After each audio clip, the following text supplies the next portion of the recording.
Hey there, Jack here with Memphis Ghost Hunters.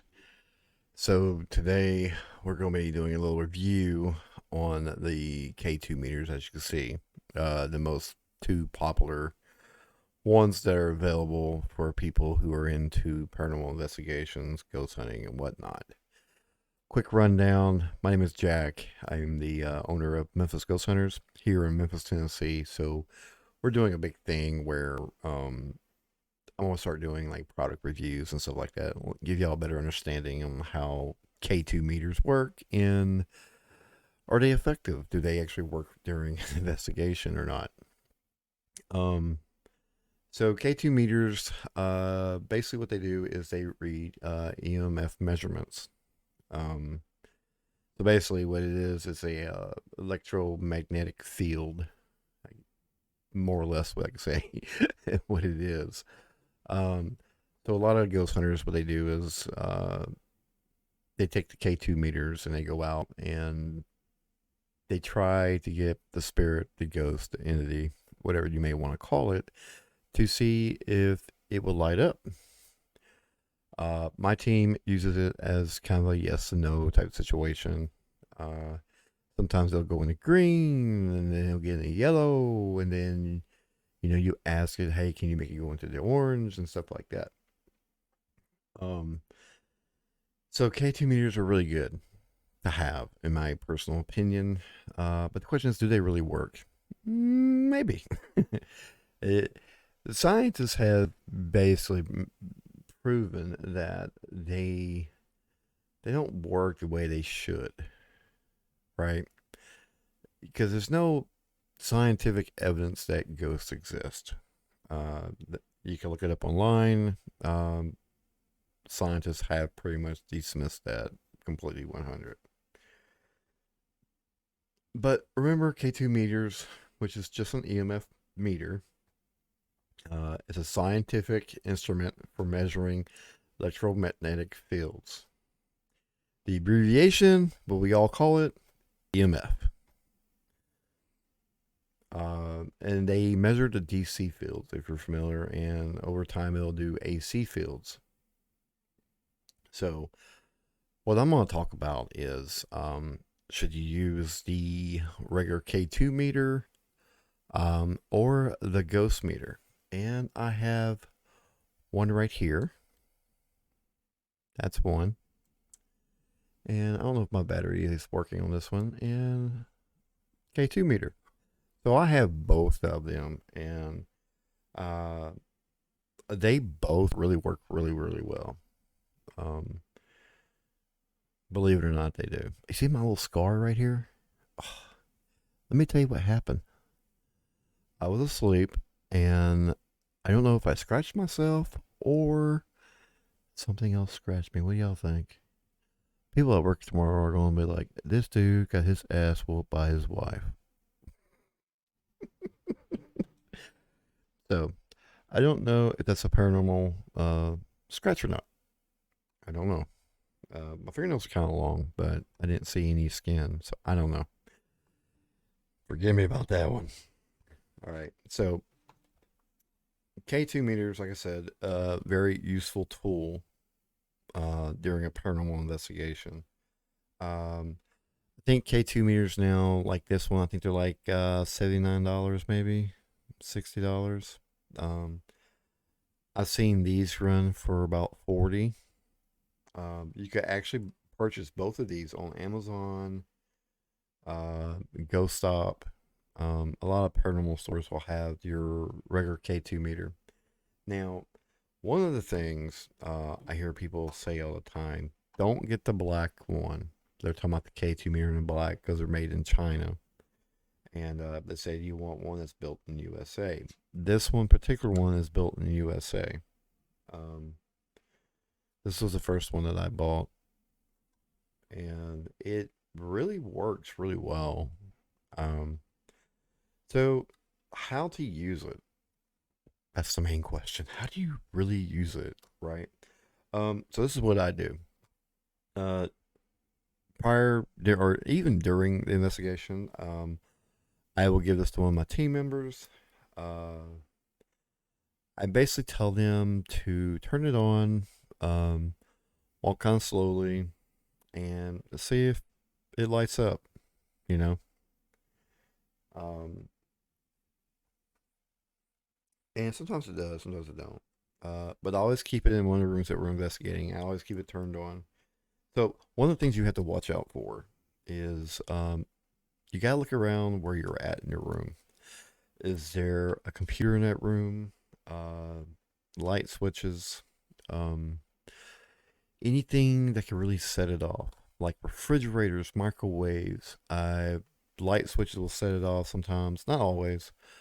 Computers would definitely set it off, or if there's a modem or a cable box, it will automatically set this thing off. Um, so that's things you have to look out for. So when we go in our rooms or to a certain part of the location, we look at everything that's in that room or in that area and decide, okay, what's making this go off? Now, a lot of teams out there, they want to go live during their investigations. And cell phones, if you're live on Facebook or YouTube or whatever platform you use, and you're on the internet, this right here will go off. And that's what a lot of people get kind of, I'm trying to think of the right word to say. They think like everything's just paranormal because it's lighting up. That's not always the case. Um, you really need to check your surroundings. So, those are things that will make this thing light up. Um, I like going to locations where there's no electricity at all. And then if it lights up, you know, it, it's most likely paranormal. Um, but like I said, when I'm using the K2 meter, I like asking the questions if they can light it up in the green, the yellow, the orange, the red. You know, I'll ask them if they can hold it. Then I'll ask them to back away from it. And once it backs away from it, then it sometimes it will go off. And then I would say, well, can you go back and light it up again in red to confirm that you're here? And sometimes that does happen. And I would say that is paranormal. Now, the ghost meter is a little different. Um, the ghost meter, you have to be careful with these. They come preset. You can actually take it apart, and in the inside, there's a dial on the inside for the sensitivity. You could turn your sensitivity all the way up, okay? Versus the K2 meter, you can't. Um, it does have a alarm or like a buzzer noise, like when I light it up. But this one, I disconnected the. I can show you the little part right here. That right there will make it the sound go off. So I don't like the sound, so I turned it off. I have it on right now. I don't know if this thing will like. It's not picking up on the computer, so because I have it turned down all the way, as you can see the dial. You can shake it a little bit, and the dial will move. So it's very, very, very sensitive. So this one is good to have, but the best way to use it is go in, turn that sensitivity all the way down. Um, Hold it in the palm of your hand, like so, you know, or hold it like right here. They're good to have during the daytime. At night, there's no light on the inside. The only light you're going to get is when you turn it on. You get that, and that's it. I like using this, like if I have to go do an outside investigation or if I'm going into a home. Now, this one's not as sensitive as this is. The K2 meter is very sensitive on the EMF part, on the electromagnetic fields, microwaves, really, and refrigerators. It's going to pick up a lot faster than what this one will.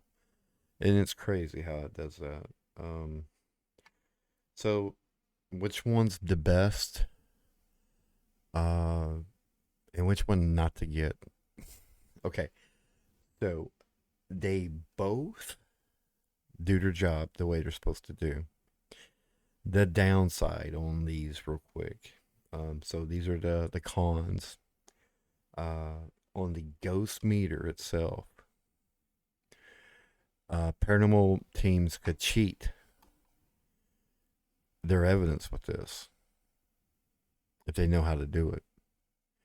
I hate to say it, you could cheat paranormal, you could fake it, and using this, you can fake it really easy. Once you take that apart and adjust the dial on the inside, you could bring that sensitivity way, way up where it's going off all the same every time. It's going to go off all the time. And there's nothing you can do about it. It's just going to go off, and they're going to get all excited, and they're going to say it's paranormal, and in reality, it's not. That's a con on this one. On this one, the only cons is the electricity that's in the room. It's going to go off. And if you are using your cell phone while filming, it's going to go off. So if you're on Facebook and you see one of these and you see it going off, don't automatically think it's a ghost or a spirit or entity. That's not the case. A lot of paranormal investigators will dismiss that, but it's because they're not doing their research on the K2 meter.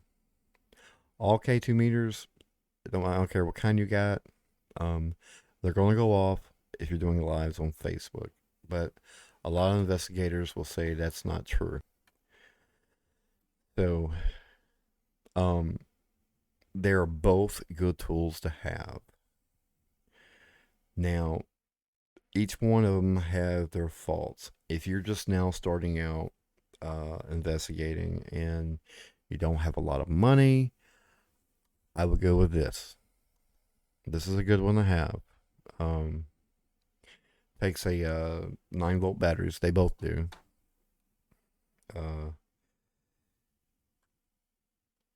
They have a, like when you turn this one on, right? It lights up and it's got like a little dial right here, and that's for your volume. Like I said, I took out the speaker in the back. The dial on them are very sensitive, like I said. Hopefully y'all can see that. I prefer these during the daytime, and at night I go with your traditional K2 meter. Now, the ones from China are made in black. The ones from China do work. I've tried them. They do work. They do what they're supposed to do. It's just a cheaper version, but they still work. A lot of paranormal teams out there say, "Oh, the black one." When I mean black, is the case is black, and some of them you get are parts from the USA, but that doesn't mean it's made in the USA. Like mine right here, it says "Made in USA K2 Enterprises," so I know that this is made here in America. If it doesn't say K2 Enterprises on the back, it's not made in America, but the case itself probably was made in America and shipped overseas. Most likely. So that's something to look at. So, like I said, starting out, go with this one. It's a cheaper version, and you don't have to take it apart when you get it. All you do is put a battery in, and it's going to make a loud buzzing noise, which I've got mine turned off. It's irritating to hear it go off. I'd rather see, the light go off in the dark. Now, I have used these in the dark, because sometimes I have a flashlight with me, and even in the dark, if it lights up in the red, like what I just did, you'll be able to see it. But yeah, that's best review I could give you on this one. They're both good tools, but me personally, I would always go with this one for all investigations. Starting out, it's cheaper version. It works. It does its job. But just remember, one thing always remember, always check your surroundings, like whatever you're at investigating. It doesn't matter if it's a hospital. It don't matter if you're investigating like a residential. Especially residential, you need to watch what you're doing. Um, Always check everything. Look for all the outlets. Look for any kind of hot spot in that house where it has a lot of electricity going on. TVs, where are they located? Modems, cable, all that good stuff. And always keep that in mind while investigating. Because that's one of the problems that a lot of people do have, because when they're investigating, everything's lighting up and they're not looking at why it's lighting up. They're just looking at, okay, it lit up, there's something paranormal here. And like I said, that's not always the case about it. So that's my little review of it. I hope y'all like it.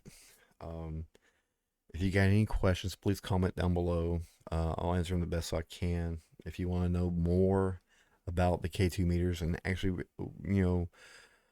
what you need to look for or where you need to buy one from, just comment down below and I'll help you out with that as much as possible.